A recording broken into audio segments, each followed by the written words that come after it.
Kami dari kelompok 2 ingin menjelaskan tentang penelitian data sekunder EVIUS. Kelompok kami terdiri dari Atin Sianisni, Bagas Pamungkas, Bulsya Fitri, dan Cindy Anidia Septiana Puspita Devi. Pengertian EVIUS. EVIUS adalah software pengolahan data yang digunakan untuk berbagai keperluan mulai dari bisnis, riset internal, serta penelitian. EVIUS menawarkan akses statistik yang kuat kepada peneliti akademis, perusahaan, instansi pemerintah, dan siswa, seperti peramalan atau forecasting, hubungan atau korelasi, pengaruh, dan sebagainya, dengan antarmuka user interface yang lebih friendly dan mudah digunakan. Ada jenis-jenis data EVIUS. 1. Data panel. Gabungan antara time series data dan cross-section data, seperti data gabungan indeks harga konsumen pada waktu tertentu dengan perkembangan harga. 2. Time series. Data yang dikumpulkan dan dicatat secara teratur dalam interval waktu atau hari, minggu, bulan, tahun, dan sebagainya, seperti data harga saham, kurs valuta asing yang diamati dalam jangka waktu tertentu. 3. Cross-section. Data yang terdiri atas beberapa variabel, yaitu independen dan dependen. Tidak terkait oleh waktu, urutan waktu tidak berpengaruh seperti data sensus penduduk, sensus pertanian, dan lain-lain. Nah, jenis-jenis data EVIUS itu ada data panel. Data panel di sini kita menggunakan ada Bank BCA Syariah, Bank BRI Syariah, Bank BNI Syariah, terus tahun, ROA, CAR, FDR, BOPO, NPF. Dan di time series ada langkah-langkah menggunakan EVIUS, yaitu ada variabel yang digunakan dulu, yaitu sebagai corporate social responsibility, X1 sebagai corporate governance, X2 ukuran dewan komisaris, X3 komite audit. Dan terus ada hipotesis HO1 variabel CG tidak berpengaruh terhadap CSR. HA1 variabel CG berpengaruh terhadap CSR. HO2 variabel UDK tidak berpengaruh terhadap CSR. HA2 variabel UDK berpengaruh terhadap CSR. HO3 variabel KA tidak berpengaruh terhadap CSR. HA3 variabel KA berpengaruh terhadap CSR. Nah, saya akan menjelaskan sedikit tentang bagaimana cara menggunakan data EVIUS. Data kita ada 25 data. Caranya yang pertama, kita klik create a new EVIUS work file. Lalu diganti dengan balance panel. Setelah itu, di situ ada start date, end date, dan number of. Nah, start date-nya kita isi di 2019 untuk tahun awal.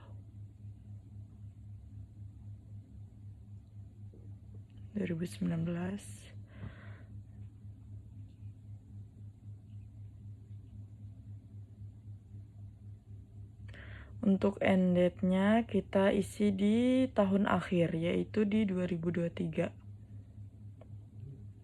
Number of cross-section itu ada di totalan data yang kita punya, yaitu 25.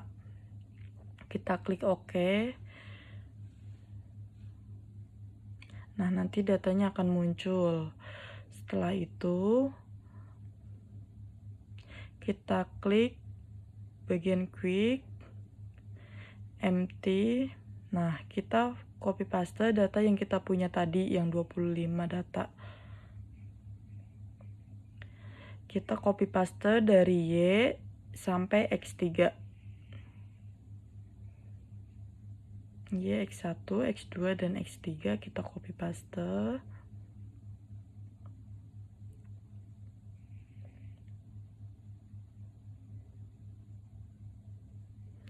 Kita masukkan ke data file kita. Nah, untuk bagian share 01, 02, 03, dan 04 kita ganti sesuai data yang kita punya, Y, X1, X2, dan X3.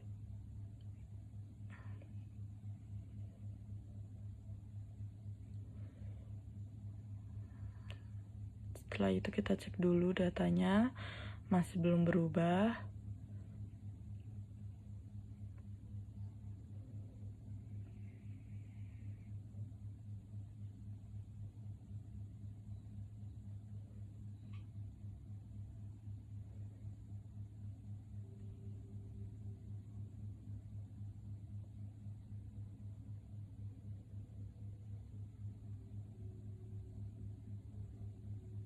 Nah, sekarang datanya udah muncul. Kita klik grup statistik, deskriptif statistik, lalu series listnya kita ganti, yaitu di Y, X1, X2, dan X3.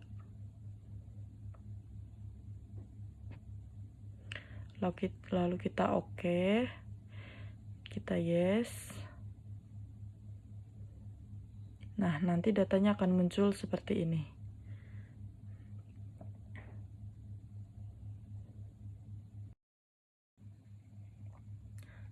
Nah, datanya kan akan muncul seperti ini.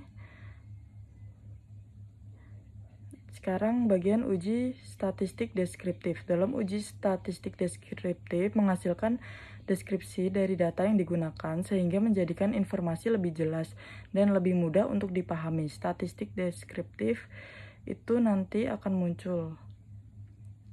Kita klik freeze, kita ganti nam sebagai uji deskriptif.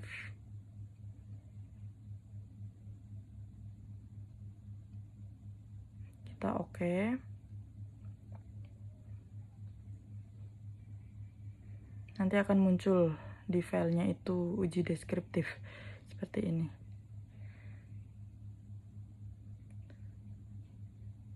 Setelah itu kita klik view spreadsheet. Nanti akan muncul dari Y, X1, X2, dan X3. Namanya kita tetap ya. Kita oke aja.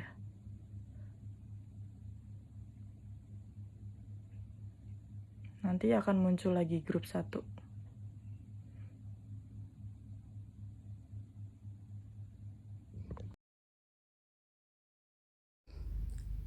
Yang kedua, kita akan melakukan pemilihan model estimate data panel.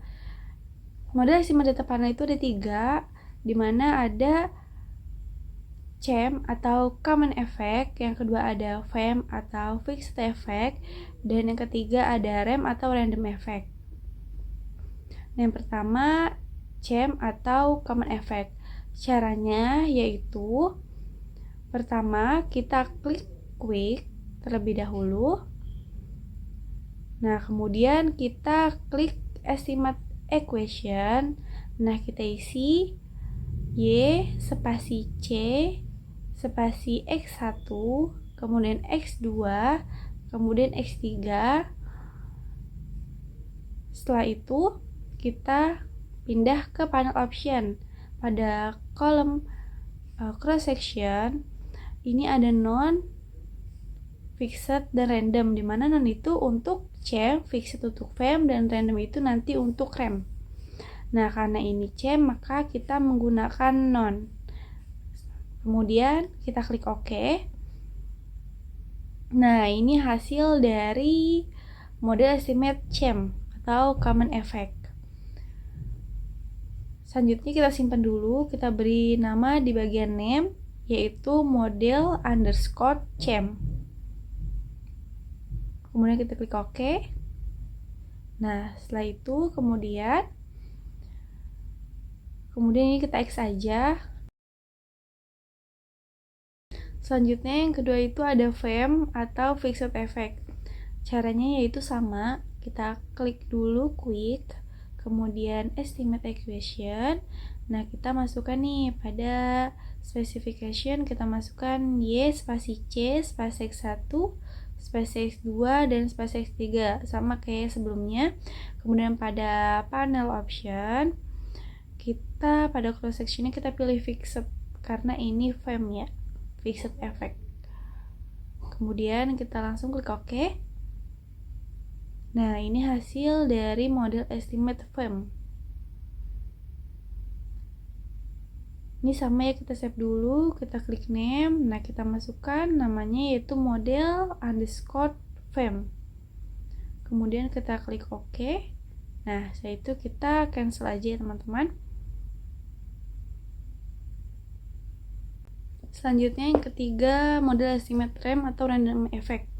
Caranya itu sama, klik quick, kemudian estimate equation. Nah, di sini sama kayak yang sebelumnya, Y spasi C spasi X1 spasi X2 dan spasi X3. Nah, setelah itu pada panel option kita pilihnya yang cross section ini kita pilih random. Kemudian kita klik OK. Nah, ini hasil dari model estimate frame. Kemudian sama, kita save dulu, pada bagian name kita beri nama model underscore frame. Kemudian kita klik OK. Nah, ini kita cancel aja. Di sini udah ke save semua ya teman-teman. Selanjutnya kita akan melakukan pemilihan model yang nantinya kita akan gunakan untuk uji klasik dan uji hipotesis. Nah, untuk melakukan pemilihan model kita menggunakan 3 pengujian, yaitu ada uji Chow, uji Holzman, dan uji Lagrange multiplier yang digunakan untuk melakukan pemilihan model yang akan kita gunakan nanti. Yang pertama uji Chow. Uji Chow ini menggunakan model estimate frame. Uji Chow ini digunakan untuk menguji mana yang paling tepat antara dua model, yaitu model common effect atau model fixed effect. Nah, caranya itu yang pertama kita buka dahulu tadi model yang udah kita cari, yaitu model frame. Untuk uji Chow menggunakan model frame.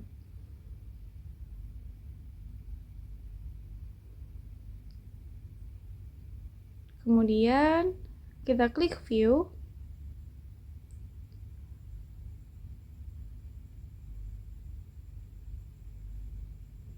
Lalu pilih fixed atau random effect testing, kemudian klik link lihat rasio. Nah, ini hasilnya. Kita lihat pada bagian cross section F pada probabilitas, yaitu nilainya sebesar 0,000.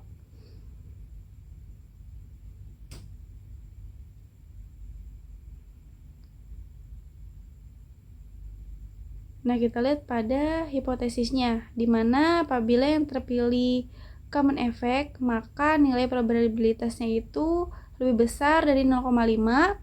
Nah, apabila yang terpilih fixed effect, maka probabilitasnya kurang dari 0,5.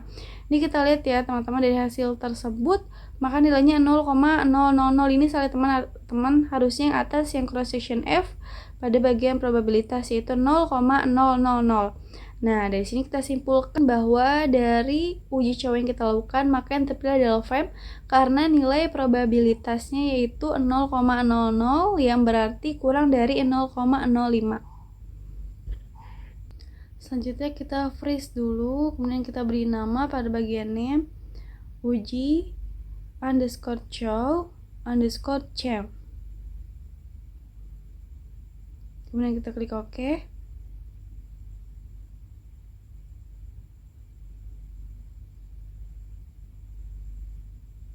Oke, nah ini kita close aja.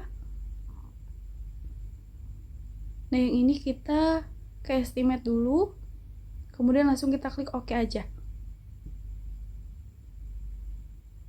Nah, selanjutnya kita akan melakukan uji Holzman menggunakan model estimate frame. Nah, uji Holzman ini digunakan untuk menentukan model yang paling tepat, yaitu antara model RAM atau model frame. Caranya itu sama, kita klik dulu model yang kita gunakan yaitu RAM.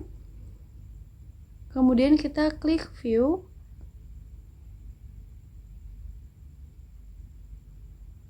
View terus fixed atau random effect testing. Nah, kita pilih Holzman test. Nah, ini hasilnya teman-teman. Nah, kita lihat pada bagian cross section. yang probabilitas atau prob nilainya sebesar 0,6216.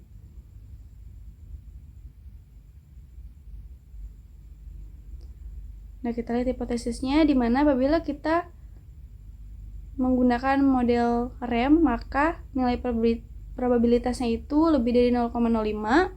Nah, apabila kita menggunakan model VM atau Fixed Effect, maka nilai probabilitasnya kurang dari 0,05. Nah, ini kita lihat ya, hasilnya yaitu sebesar 0,6216, di mana nilai tersebut lebih dari 0,05, yang berarti uji Houseman menghasilkan nilai atau menghasilkan model random effect atau RAM.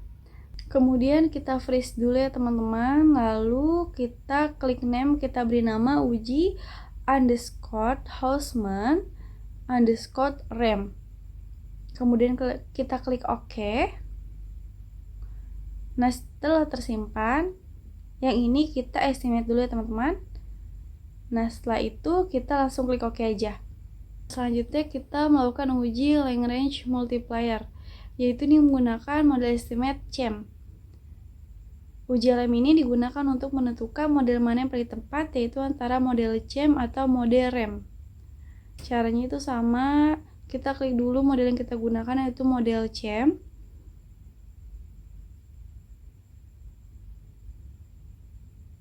Nah, kemudian kita klik view.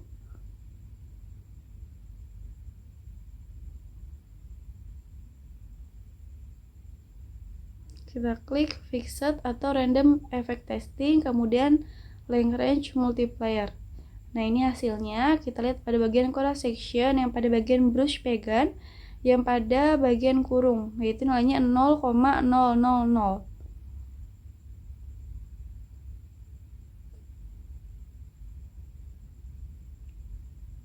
Ini kita lihat hipotesisnya teman-teman. Nah, hipotesis ini yaitu apabila CHEM yang terpilih, maka nilainya probabilitasnya lebih dari 0,05, dan apabila random effect yang terpilih, maka probabilitasnya kurang dari 0,05. Nah, kita bisa lihat bahwa nilai probabilitas di sini yaitu sebesar 0,0000, yang berarti nilai tersebut kurang dari 0,05, maka dapat disimpulkan dengan menggunakan uji LM maka yang terpilih adalah random effect.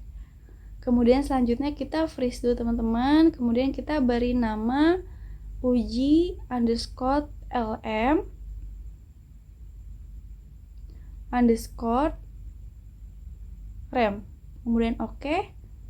Ini kita cancel aja, kemudian ini kita estimate OK. Kemudian dari hasil uji Lagrange multiplier tersebut, maka dihasilkan ada random effect, yang nantinya random effect ini akan digunakan untuk uji klasik dan uji hipotesis. Oh ya teman-teman, mohon maaf, ini pada uji Chow tadi yang kita hasilkan itu adalah FEM, Fixed Effect, bukan Common Effect. Maka kita ganti dulu ya teman-teman, caranya kita klik dulu. Nah, pada bagian name kita klik, nah kita ganti menjadi FEM. Oke. Nah, kemudian kita close. Maka kita akan masuk ke dalam uji selanjutnya, itu uji klasik. 3. Uji asumsi klasik. Itu ada 4, 1 uji normalitas, 2 uji multikolinearitas, 3 uji heteroskedastisitas, 4 uji autokorelasi.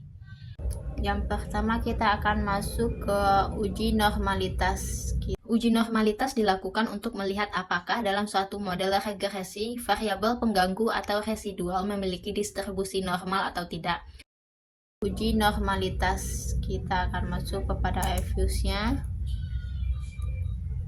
Kita akan masuk ke dalam model chain, lalu kita akan pilih Fuse, lalu kita ketik residual diagnostic, lalu klik histogram. Dan itu di sini akan muncul hasil uji normalitasnya. Lalu kita akan lihat pada probability-nya. Fokus pada probability. Di sini ada hasilnya 0,260631.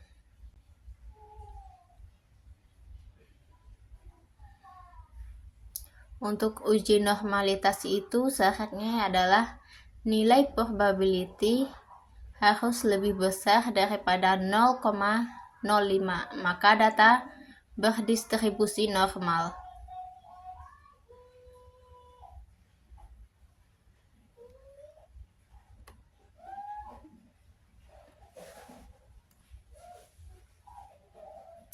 Lalu kita akan masuk kepada freeze. Lalu klik name, lalu kita ganti dengan uji normalitas. Klik OK.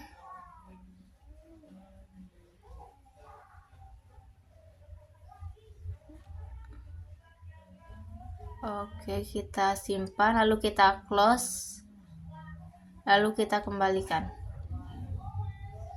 Yang satu ini kita biarkan saja dulu, jangan di close.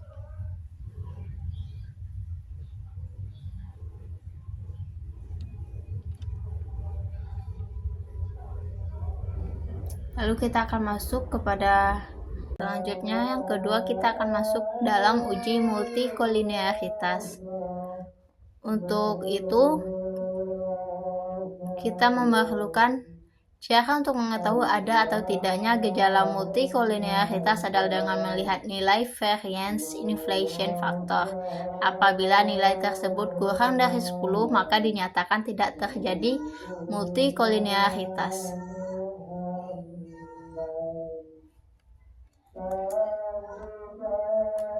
Oke teman-teman, kita akan masuk pada views-nya. Untuk uji multikolinearitas, bagian sebelah ini akan kita close dulu.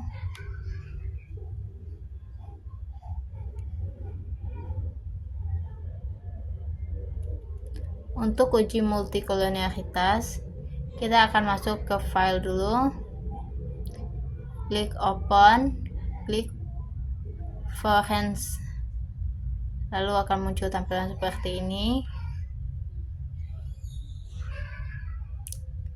Kita akan cari data yang tadi.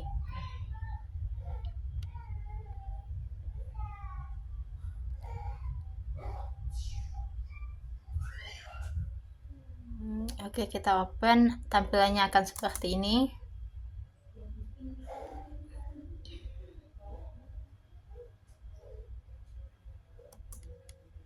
Pada preference kita pastikan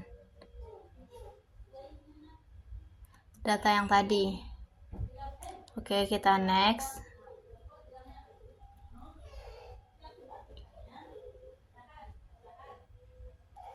Udah terletak pada unstructured atau undead, lalu akan kita finish.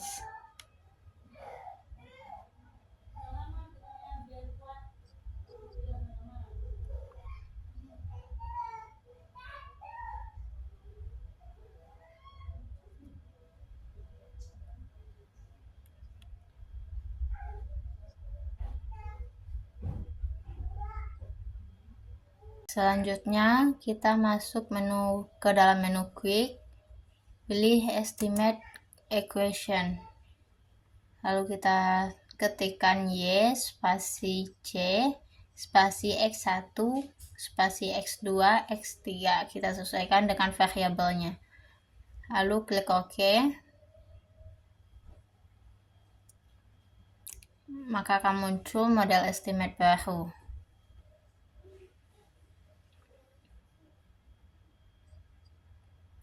Yang ini kita simpan dulu, klik name, kita klik X1, kita OK kan.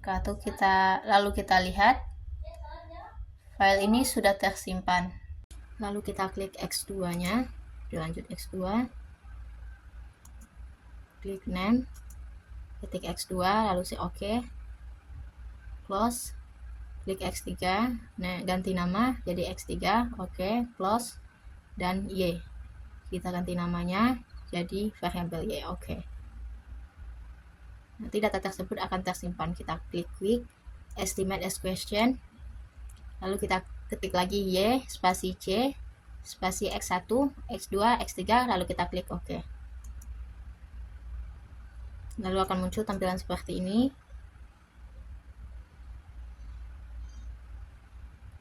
Selanjutnya kita klik name.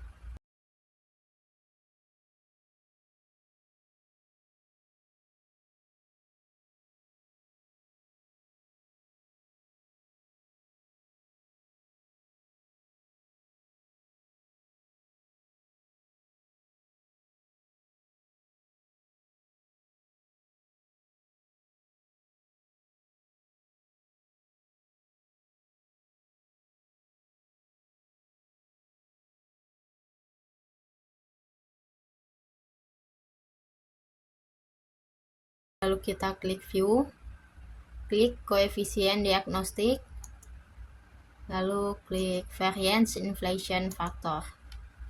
Lalu akan muncul tampilan seperti ini. Di sini ada C, X1, X2, dan X3.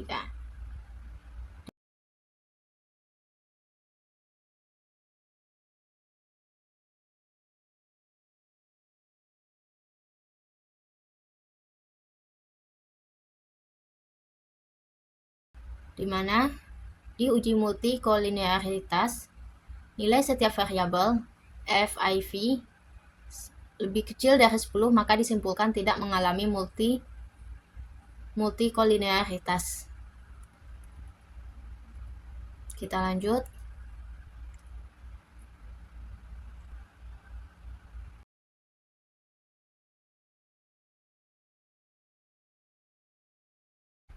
Kita buka Fuse kembali.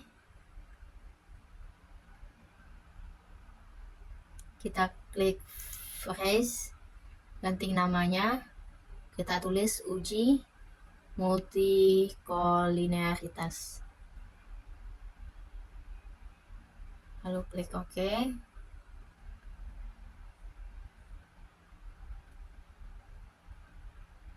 Dan lalu kita close.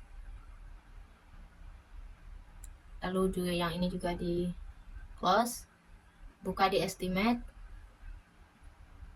Akan tampil hasilnya seperti ini. Di sini sudah dicantumkan semuanya. 3. Uji heteroskedastisitas dilakukan untuk menguji apakah dalam suatu model regresi ada ketidaksamaan variance dan residual atau pengamatan dengan pengamatan lainnya. Baik, akan kita lihat pada hasilnya. Untuk melihat pada hasilnya, kita klik pada Fuse, klik residual diagnostik, lalu klik heteroskedicity test. Lalu akan muncul seperti ini dan klik Glasser. Lalu tampilannya akan seperti ini.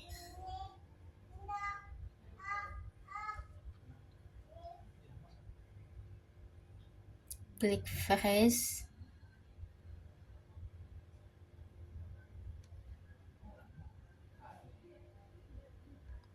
Lalu ketik uji heteros. Lalu OK. Kita kembali. Untuk uji heteroskedastisitas, nilai probability 0,4946 lebih besar dari 0,05, maka tidak mengalami gejala heteroskedastisitas. Baik, kita balik ke sini dan kita lihat pada hasil OBS R-square. Di sini tercantum nilainya 0,4946, di mana syarat untuk uji heteroskedastisitas nilai probability 0,4946 lebih besar dari 0,05 maka tidak mengalami gejala heteroskedastisitas. Lalu kita buka views kembali, lalu kita close, lalu klik estimate. Oke, dan tampilannya akan seperti ini. Yang keempat, uji autokorelasi, yaitu untuk mendeteksi autokorelasi pada penelitian. Ini menggunakan nilai probability chi-square sesuai kriteria sebagai berikut. Jika nilai probability chi-square lebih besar dari 0,05 maka yang artinya tidak terdapat masalah autokorelasi. Jika nilai probability chi-square lebih kecil dari 0,05 maka yang artinya terdapat masalah autokorelasi. Kita akan masuk dulu ke dalam eViews-nya. Kita klik menu Views, lalu klik Residual Diagnostic, lalu pilih Serial, lalu klik OK. Probability chi-square ada di 0,000. Baik, kita lihat di syarat uji autokorelasi, nilai probability chi-square 0,0000 lebih kecil dari 0,05 maka yang artinya terdapat masalah autokorelasi. Baiklah, lalu kita freeze, klik name, lalu tulis uji autokorelasi. Oke.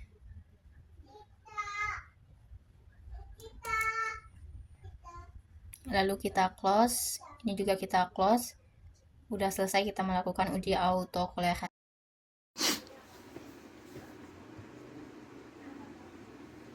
Uji T pada pengujian statik T yang digunakan yaitu uji hipotesis Taylor. Keputusan hasil uji T dinilai sebagai berikut. Jika nilai signifikan kurang dari 0,05 maka hipotesis diterima, artinya individu variabel independen mempengaruhi variabel dependen. Yang kedua, jika nilai signifikan lebih dari 0,05 maka hipotesis ditolak, artinya secara individu variabel independen tidak mempengaruhi variabel dependen. Lalu kita lihat, ini berikut hasil dari uji T yang sudah diuji. Kita fokus kepada nilai probabilitasnya. Nilai probabilitas X1 dan X2 mendapatkan nilai yang kurang dari 0,05, yang artinya maka hipotesis diterima.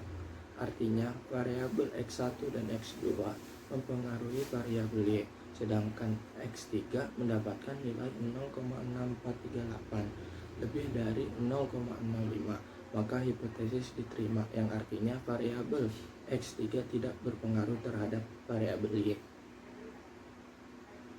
Uji F. Pada uji F ini kita memperhatikan nilai probabilitas F statistik.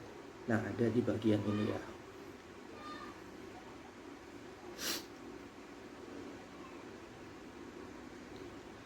Ketentuan uji F dinilai sebagai berikut.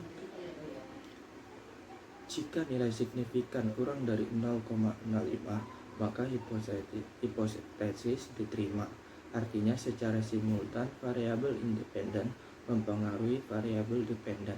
Yang kedua, jika nilai signifikan lebih besar dari 0,05 maka hipotesis ditolak, artinya secara simultan variabel independen tidak mempengaruhi variabel dependen. Nah, pada hasil ini yang kita dapat nilai sig 0,000317 kurang dari 0,05 maka hipotesis diterima. Artinya secara simultan variabel X1, X2, dan X3 mempengaruhi variabel Y. Uji koefisien determinasi. Nilai koefisien determinasi adalah suatu pengukuran yang digunakan untuk menentukan seberapa baik model yang digunakan dapat menjelaskan variabel dependen. Nilai R2 memiliki range antara 0 dan 1. Jika R2 semakin mendekati 1, maka model regresi tersebut semakin baik dalam menjalankan variasi tersebut. Jika nilai R semakin mendekati 0, maka semakin kecil pengaruh semua variabel independen terhadap nilai Y. Nah, di sini hasil dari uji determinasi. Di sini kita lihat yang adjust R square. Di sini nilainya, nah ini dia. Nah, di sini mendapatkan hasil nilai adjust R square sebesar 0,121319 atau 12,1319%. Nilai koefisien determinasi tersebut menunjukkan bahwa variabel independen yang terdiri dari X1, X2, dan X3 mampu menjelaskan variabel Y sebesar 12,1319%. Sedangkan sisanya yaitu 87,8681 dijelaskan oleh variabel lain yang tidak dimasukkan dalam mode penelitian ini.